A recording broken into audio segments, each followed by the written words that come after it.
বাংলাদেশে অন্তর্বর্তী সরকারের প্রধান উপদেষ্টা অধ্যাপক মোহাম্মদ ইউনূস আগামী বছর এপ্রিলের প্রথমার্ধে জাতীয় নির্বাচনের সময়সীমা ঘোষণার পর বিএনপি ও সমমনা দলগুলো তাতে হতাশা প্রকাশ করেছে। কিন্তু শেষ পর্যন্ত সবাই এই সময়সীমা মেনে নিলেও নির্বাচনটিকে অংশগ্রহণমূলক, অন্তর্ভুক্তিমূলক, উৎসবমুখর ও গ্রহণযোগ্য করার ক্ষেত্রে কী কী চ্যালেঞ্জ সরকারকে আগামী 10 মাসে মোকাবেলা করতে হবে সেই আলোচনা উঠছে। বিশেষ করে রাজনৈতিক ঐকমত্য ছাড়াও এই অল্প সময়ের মধ্যে ভোটার তালিকার চূড়ান্তকরণ, নির্বাচনী এলাকার সীমানা নির্ধারণের মতো জটিল কাজসহ নির্বাচনের জন্য গুরুত্বপূর্ণ কাজগুলো শেষ করার সক্ষমতা নির্বাচন কমিশনের আছে কিনা সেই প্রশ্নও আছে।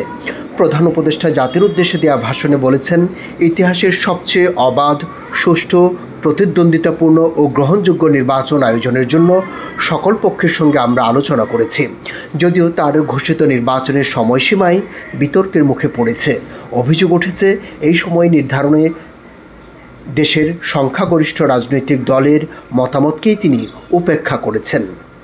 প্রধান উপদেষ্টার নেতৃত্বাধীন জাতীয় ঐকমত্য কমিশনের সহসভাপতি অধ্যাপক আলী রিয়াজ অবশ্য বলেছেন, রাজনৈতিক দলগুলোর সহযোগিতা অব্যাহত থাকলে আগামী মাসের মধ্যে জুলাই সনদ সহ সংস্কার কর্মসূচিগুলো চূড়ান্ত করা সম্ভব হবে।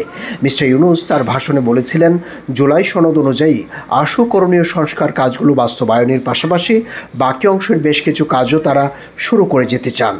রাজনৈতিক বিশ্লেষকরা বলছেন, কোন বিষয়গুলোতে সংস্কার হবে সেই বিষয়ে সব দলকে এক করা, আন্দোলনের সময় হওয়া হত্যাকাণ্ডের বিচারকে গ্রহণযোগ্য করার পাশাপাশি পক্ষপাতহীন নির্বাচনের পরিবেশ ও একটি লেভেল প্লেয়িং ফিল্ড সরকার যে তৈরি করতে পারবে, এই আস্থা তৈরি করার এখন সরকারের জন্য বড় চ্যালেঞ্জ হয়ে দাঁড়াবে। এছাড়া আইনশৃঙ্খলা ঠিক করা, পুলিশসহ বিভিন্ন প্রতিষ্ঠানকে স্বাধীনভাবে কাজ করার উপযোগী করা, বিতর্কহীন ভোটার তালিকা তৈরি করা, নির্বাচনী আসনের সীমানা নির্ধারণ কি পুরনো আইনে হবে নাকি নতুন আইন করা হবে, আবার নতুন আইনে হলে তার ভিত্তিতে এই জটিলতা কাজ এত অল্প সময়ে করা সম্ভব কিনা, সেই চ্যালেঞ্জগুলোকে সরকারের সামনে থাকবে বলে মনে করেন তারা।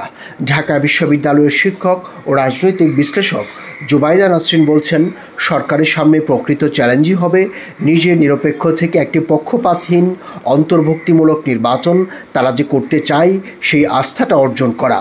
ইতিমধ্যেই দুই দলের একটি তাদের পক্ষপাতমূলক আচরণ নিয়ে রাজনৈতিক অঙ্গনে প্রশ্ন উঠেছে। এর নিষ্পত্তি না হলে আইনশৃঙ্খলার নির্বাচন কেন্দ্রিক প্রতিষ্ঠানগুলো কতটা স্বাধীনভাবে কাজ করতে পারে সেটি নিশ্চিত করা আরও একটি বড় চ্যালেঞ্জ হবে।